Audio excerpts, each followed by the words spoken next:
একবারের কথা, সমুদ্রের তীরের একটি ছোট্ট গ্রামে রহিম মিয়া নামে একজন মৎস্যজীবী বাস করতেন।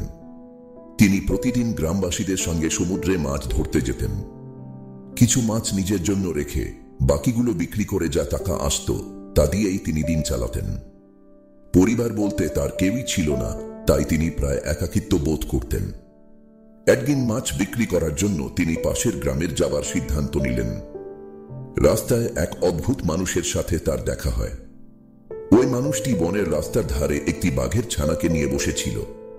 কৌতূহলী হয়ে রহিম মিয়া তার কাছে গিয়ে জিজ্ঞাসা করলেন, কি ব্যাপার, আপনি বাঘের ছানা নিয়ে বসে আছেন কেন? সেই ব্যক্তিটি ক্লান্ত কণ্ঠে তাকে প্রস্তাব দিলেন তার মাছগুলোর বিনিময়ে বাঘের ছানাটি নিয়ে নিতে। সেই ব্যক্তিটি বললেন যে তার কাছে কোনো টাকা নেই এবং তার পরিবার 2 দিন ধরে কিছু খায়নি। করুণায় রহিম মিয়া সেই প্রস্তাবে রাজি হয়ে যায়। মনে মনে তিনি আশা করছিলেন এই বাঘের ছানাটি তার একাকিত্ব দূর করে দিবে। রহিম মিয়া বাঘের ছানাটিকে সঙ্গে নিয়ে বাড়ি ফিরলেন। গ্রামের লোকজন যখন দেখল, তারাও কৌতূহল বসে জানতে চাইলেন তিনি বাঘের ছানাটি নিয়ে কি করবেন। তখন তিনিও আত্মবিশ্বাসের সঙ্গে বলতেন তিনি এটি পালন করবেন এবং পোষ মানাবেন। গ্রামের কিছু লোক তাকে সতর্ক করল যে বাঘের মতো বন্য প্রাণী পোষা বিপজ্জনক হতে পারে। তবে রহিম মিয়া তাদের মুচকি হেসে আশ্বস্ত করলেন যে তিনি সাবধান থাকবেন এবং পোষ মানিয়ে নেবেন। তিনি তার বাড়ির বারান্দায় একটি খাঁচা তৈরি করলেন এবং প্রতিদিন সেটিকে মাছ খাওয়াতেন। ধীরে ধীরে তিনি ছানাটির প্রতি ভালোবাসা দেখলেন এবং মাঝে মাঝে এটি নিয়ে গ্রামে ঘুরেতে বেড়াতেন। কেউ তাকে প্রশংসা করত, কেউ আবার ভয় পেত। সময়ের সঙ্গে সঙ্গে বাঘের ছানাটি তার একাকিত্বের সঙ্গী হয়ে উঠল। 5 বছর পরে গ্রামের মানুষদের সতর্কতা সত্ত্বেও রহিম মিয়া বাঘটিকে পোষ মানিয়ে ফেলেছিলেন। একদিন রহিম মিয়া পাশের গ্রামে মাছ বিক্রি করতে রওনা দিলেন।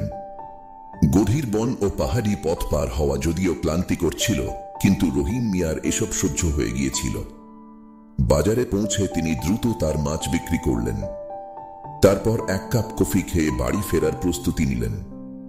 কিন্তু বাড়ি ফেরার পথে একটি বিপদ ঘটে। পাহাড়ের রাস্তায় একটি বিশাল ভূমিধসের ফলে পাহাড়ি রাস্তাটি বন্ধ হয়ে গিয়েছিল। গ্রামবাসীরা সবাই অনেক পরিশ্রম করছিল রাস্তাটা পরিষ্কার করার জন্য। তবে প্রচুর চেষ্টা করেও তারা একদিনে রাস্তা পরিষ্কার করতে পারল না। তাই বাধ্য হয়ে রহিম মিয়াকে ওই পাশের গ্রামেই কিছুদিন কাটাতে হলো।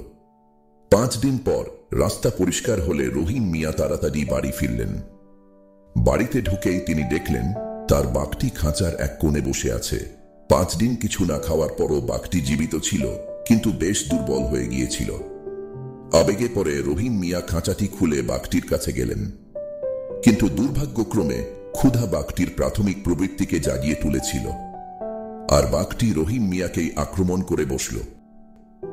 গল্পটির বাঘের আচরণ কিছু মানুষের প্রকৃতির সঙ্গে মিল পাওয়া যায়, বিশেষ করে যাদের প্রকৃত স্বভাব সহজে বদলানো সম্ভব নয়। যেমন বাঘকে যতই পোষ মানানোর চেষ্টা করা হোক না কেন, তার বুনো প্রবৃত্তি একটি মুহূর্তে ফিরে আসে। তেমনি কিছু মানুষ হয়তো তার বাইরের আচরণে পরিবর্তন আনতে পারে, কিন্তু তাদের প্রকৃত স্বভাব পরিস্থিতি অনুযায়ী আবার প্রকাশ পায়। আবেগ বা সহানুভূতির বশে প্রকৃতির নিয়ম উপেক্ষা করা উচিত নয়।